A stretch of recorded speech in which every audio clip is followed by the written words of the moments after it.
तो आज संविधान दिवस और विधि दिवस की सबको बधाई देता हूँ, शुभकामनाएं देता हूँ। हमारे प्रधानमंत्री जी के नेतृत्व में भारत के संविधान के प्रति और सम्मान का भाव लोगों का हो।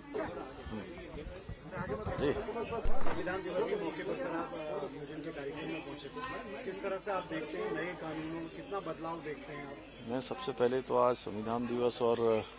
विधि दिवस की सबको बधाई देता हूँ, शुभकामनाएं देता हूँ। हमारे प्रधानमंत्री जी के नेतृत्व में भारत के संविधान के प्रति और सम्मान का भाव लोगों का हो,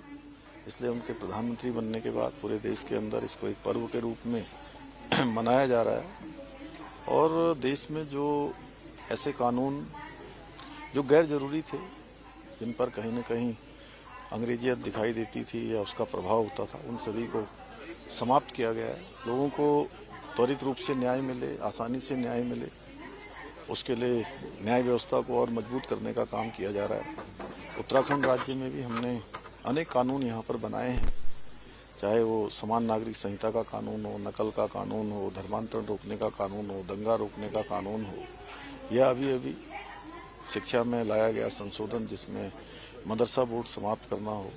या राज्य की डेमोग्राफी सांस्कृतिक मूल्यों को फिर से स्थापित करना हो, उसकी जो राज्य के अस्तित्व के साथ छेड़छाड़ हो रही थी उस पर पूरी तरह से रोक लगाना हो। हम राज्य के अंदर भी प्रधानमंत्री जी की प्रेरणा से इन सब कामों को आगे बढ़ा रहे हैं। इसके पीछे उद्देश्य है हमारा कि समाज के अंतिम छोर में पहुंचे हुए व्यक्ति तक न्याय पहुंचे, लोगों की जो आशा है वो बनी रहे, उनके अंदर उम्मीद बनी रहे, न्याय के प्रति विश्वास बना रहे। उसके लिए हमारी सरकार पूरी तरह से संकल्पित होकर कार्य कर रही है। घोषणा भी की कि नए कानूनों का प्रचार प्रसार हो, उसके लिए सहायता राशि देंगे, क्योंकि कई बार कानून तो बन जाते हैं लेकिन पब्लिक में अवेयरनेस रहती नहीं है। देखिए, जितने महत्वपूर्ण कानून और प्रभावी कानून लोगों की सहायता के लिए बनाए गए हैं, वो सब लोगों की जानकारी में होना चाहिए, जिससे कि न्याय मिलने में उनको आसानी होगी और वो अपनी पैरवी करने में भी ठीक प्रकार से ठीक दिशा से कार्य कर पाएंगे। डेमोग्राफी चेंज हो रहा है लगातार, जो बांग्लादेशी यहाँ पर पकड़े जा रहे हैं उसको लेकर के किस तरीके से आगे की रहेगी, क्योंकि फर्जी दस्तावेज देखे जा रहे हैं। देखिए, हमने कहा है कि पिछले सालों में जो भी डेमोग्राफी में चेंज हुआ है, पिछले 10 सालों का पूरा रिकॉर्ड, पूरी जो प्रमाण पत्र इत्यादि बनाए गए हैं, उस पर सघन जांच प्रारंभ हो गई है। मैं फिर से सभी अधिकारियों को मैंने कहा है कि पिछले कम से कम एटलीस्ट 10 सालों का,